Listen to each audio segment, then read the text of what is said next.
Hi guys, good morning. मरकुस की किताब में लिखा है कि यूहन्ना करके एक इंसान था जो लोगों को जल में बपतिस्मा देते आ रहा था। वह लोगों को कहता कि तुम अपने पापों की क्षमा मांगो, पश्चाताप करो, मन फिराव करके जल में बपतिस्मा लो। वह लोगों को ये भी प्रचार करता था कि मैं तो केवल जल में बपतिस्मा दे रहा हूँ, लेकिन मेरे बाद एक ऐसा व्यक्ति आएगा जो मुझसे भी कई ज्यादा शक्तिशाली है और वह तुम्हें पवित्र आत्मा में बपतिस्मा देगा। वो यहाँ परमेश्वर यीशु की बात कर रहा था। जी हाँ, परमेश्वर यीशु हमें पवित्र आत्मा में बपतिस्मा देते हैं। जब हम सच्चे दिल से प्रार्थना करते हैं कि हे परमेश्वर, मैं अपने गुनाह मानता हूँ, मैं कबूलता हूँ कि मैं पापी हूँ और मैं नया जीवन पाना चाहता हूँ। मैं मानता हूँ कि परमेश्वर यीशु वाकई ही मेरे पाप के लिए आके मर गए और तीसरे दिन जी उठे। मैं उनमें मानता हूँ और इस तरह से कबूल के मुंह से, अपनी जुबान से तुम परमेश्वर के राज्य को एक्सेस कर सकते हो। परमेश्वर ने प्रभु यीशु को फुल अथॉरिटी दी है हमारे पापों को माफ करने के लिए, क्योंकि वही एक परमेश्वर है जो स्वर्ग से आए, इंसान का रूप लिया और हमारे पापों के लिए वो मर गए। क्योंकि वो मर गए हमारे पाप के लिए और तीसरे दिन जी उठे ताकि वो कभी ना मरे और उनकी पवित्र आत्मा हम तक, हमारे शरीर तक पहुंचा सके। जब पवित्र आत्मा आके हमारे शरीर में बसती है तो फिर वह धीरे धीरे हमें परमेश्वर के राज्य के बारे में, परमेश्वर के बारे में हमको सिखाने लगती है। जब हम बाइबल पढ़ते हैं, पवित्र आत्मा की हेल्प से वह हमें समझाती है कि परमेश्वर कौन है, हम कौन है, हम यहाँ पे क्यों है, क्या कर रहे हैं।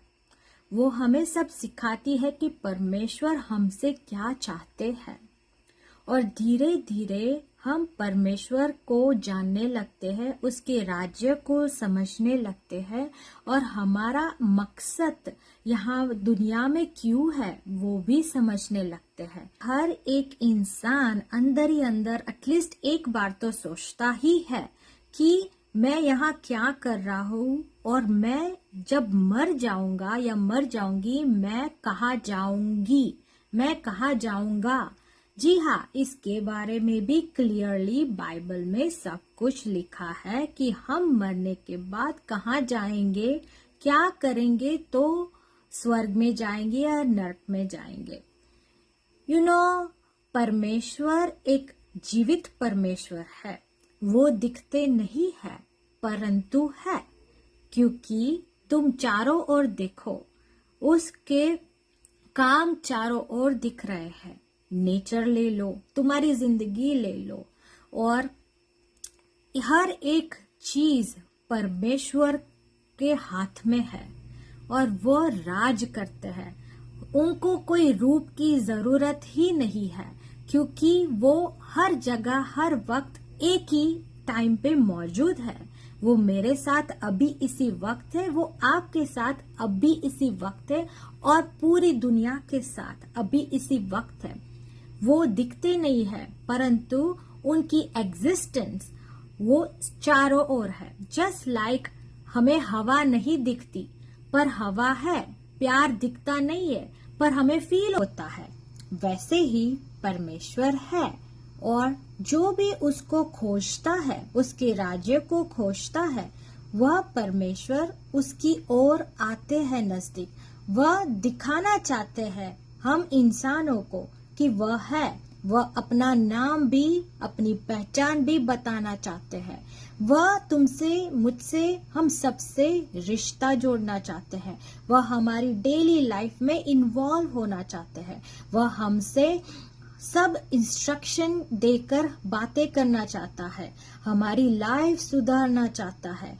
वो बहुत ही प्यारे इंसान है, बहुत ही प्यारे परमेश्वर है।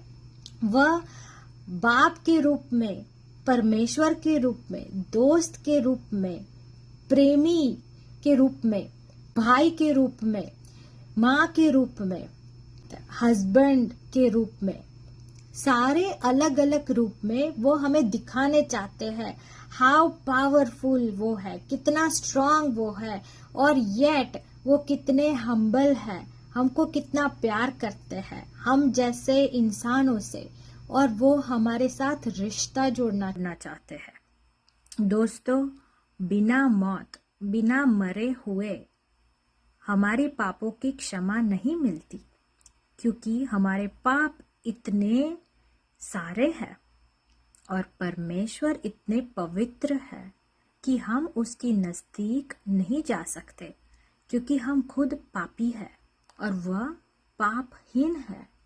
इसीलिए परमेश्वर ने खुद जन्म लिया हमारे पापों को माफ करने के लिए। उनका नाम प्रभु यीशु है। वो आके हमारे पाप के लिए मर गए और तीसरे दिन जी उठे। जो भी इस बात पे विश्वास करता है, परमेश्वर खुद उसके साथ रिश्ता जोड़ता है प्रभु यीशु द्वारा। हमें नया जीवन मिलता है प्रभु यीशु द्वारा। हमें हमारे पापों की क्षमा मिलती है प्रभु यीशु द्वारा। हम स्वर्ग में पहुंच सकते हैं, जा सकते हैं प्रभु यीशु द्वारा। परमेश्वर यीशु ने क्लियरली बोला है कि मैं ही जीवन हूँ, मैं ही मार्ग हूँ, मैं ही सत्य हूँ। ऐसा किसी ने बोला नहीं अब तक। परमेश्वर यीशु ने खुद ही बोला है कि मैं ही स्वर्ग का दरवाजा हूँ। दोस्तों, this is true. Decide for yourself.